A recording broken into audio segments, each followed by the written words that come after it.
Welcome back, everybody, to another episode of Matt and Mike and Steven's X-Files CCG. We're joined yet once again by Mr. Brian Woodward. A little bit of a change of topic on this episode here. We're going to go away from the tournament, and we're going to talk about a little game called Scooby-Doo, right?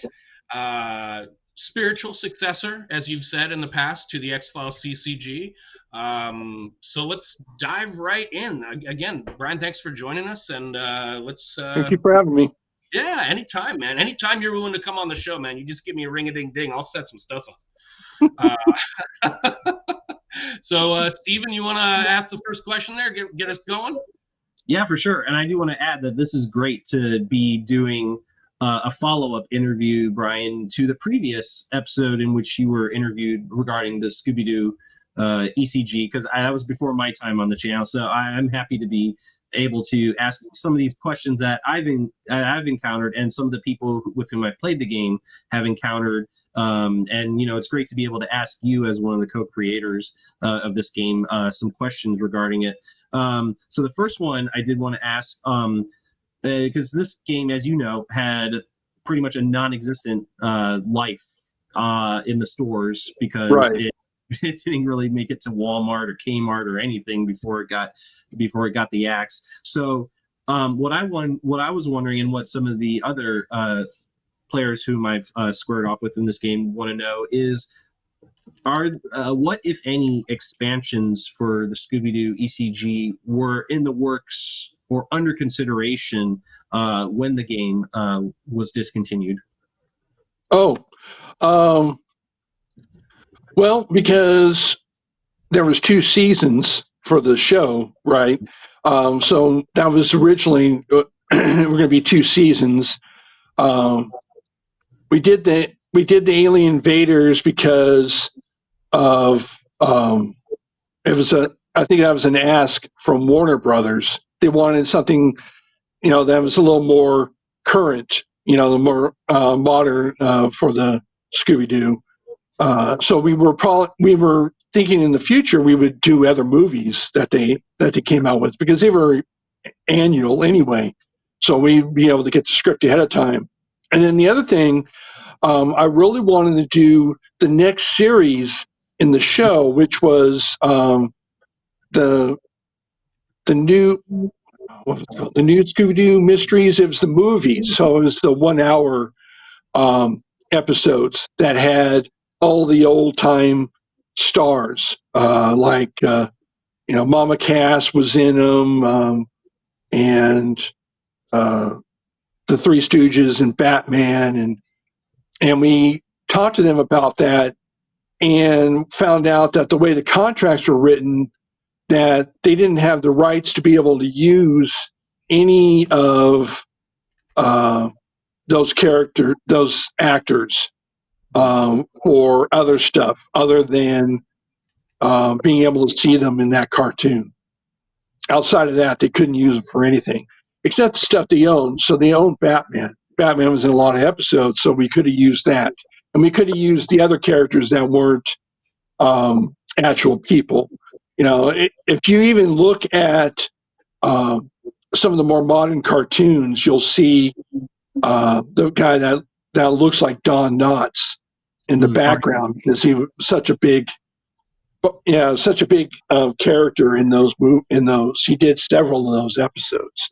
Mm-hmm. So yeah, we had a whole bunch of ideas for doing the next ones, doing the next series. Man, that would have been awesome. Conception of the Alien Invasion expansion in the game's rooted in the game's predecessor. Was it the X-Files CCG, or was it something else? Alien Invaders. Mm-hmm. Yeah, well, that was definitely something else. Like I said, yeah, it was an ask by Warner Brothers. We had such a close relationship with them, and they're the ones that hosted me. I flew out to go talk to everybody there at that office, and they were so easy to work with. It was just, we had commercial properties with them. I got to talk to people. Rhino was under that, which was the kids label for records, for music. and things like that. So, and of course, they're the reasons that we had the comic book.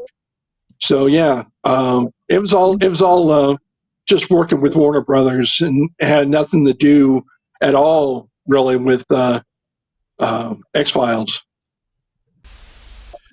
So, Brian, the X-Files CCG, as we all know, has what's known as a BFN, or a Bureau File Number. So each card is numbered, and then obviously the difference between Premier and Truth is they add V1 or V2, and then 1013 goes into XF97 versus XF96. Why didn't the Scooby-Doo cards have any kind of numbering system? Was that deliberate? You're wow. You cut out a lot of that on me. I don't know if that's on your side or my side. Yeah, I think I got the gist of it. It wasn't necessary, I guess, for the amount of cards that we had, and you have to remember that not only was Todd, a co-writer of the game with me, writing cards and everything, but he was the one that was doing the artwork. Mm-hmm. We had, the book that Warner Brothers gives you, that this is the art that you're allowed to use for Scooby-Doo, and these are the colors you're allowed to use. And he's the one that designed the cards and everything. So that was probably something that they needed or asked for at that time, but he was the one that was doing it. So if he didn't think it was necessary, that's the reason it wasn't there. Alrighty. So Brian, thinking back as much as possible, when you and Todd were brainstorming this game, so as you know, the rules allow for one major or sorry, I just had it in front of me. So there's three with regards to the locations. Sorry, right. Let me pull it up again. We have major, minor, and what's the other one? Master. Secondary. And they all start with M. So the rules say that you can have you can play either a master or a major location, and you can play like a minor location, as an action. So what we're wondering, those of us who had played the game fairly recently, was, did you and Todd, when you were brainstorming this game, did you intend for the Scooby gang to be able to split up to investigate more than one location if a player wanted to? Like, you could send Shaggy and Scooby to one, and then Fred, Daphne, and Velma to another. Was that something you conceived as a viable move with the game? Yeah, we definitely. That was the whole idea. We wanted it to be just like the agents from the X-Files game. And in the TV show, they're always splitting up. I mean, that had. So yeah, that's why we had these other smaller locations that branched off, because that's how they worked in the show. You couldn't just have the spooky vampire castle, right? You had to have the different rooms, the Mad Doctor's Rumpus room, and that stuff. You had to have that in there, and yeah, you have to have Daphne and Fred going to one direction, and then Shaggy and Scooby with Velma going the other direction. Yeah, definitely it was built into it. That's what we wanted anyway. And even though this game doesn't have as much lore and relics out there that the X-Files CCG has, as we know, but we figure we might as well ask, just on the off chance, but to your knowledge, were any pewters or gilded cards planned for the Scooby-Doo ECG in that time you were working on it? Well, pewters definitely not. Gilded, maybe.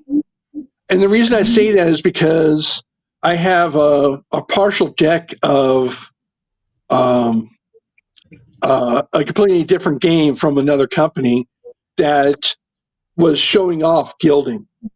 So the cards are were gilded, even though they weren't originally from that game.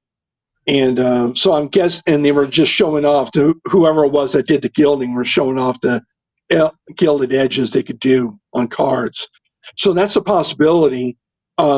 Just the pop-ups and the foils were really the only specialty cards that we had, and we weren't really looking that much at other stuff. I mean, originally for the Scooby snacks, we bought little plastic snacks, not the cardboard punch out stuff, but we, costs and things like that had to be looked into. So,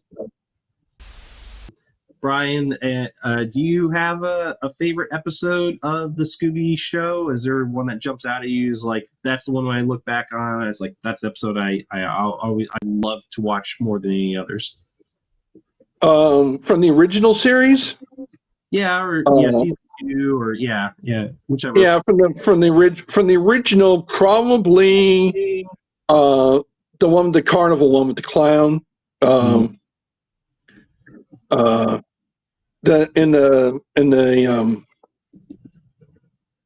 one with the robot, the one with the guy that had the amusement park that he was trying to use a robot to. I don't know why those in particular. I mean, it sometimes, even though I love watching them, sometimes it's really hard for me to watch the original 2 seasons of Scooby-Doo because, wow, I mean, after breaking them down and seeing all the artwork and everything, how it, looking at episodes, scene by, not just scene by scene, but frame by frame, and you're like, you see, I see all the errors now, that's some, stuff we put on the card. Another reason why I say Warner Brothers was great to work with, because they let us put a card where Shaggy's mouth is missing. Then yes, you wouldn't have been able to do that with X-Files. Chris Carter would have had a heart attack if you tried to change something like that. I mean, it was bad enough that we had a card that had the bicycle ace of spades on there, So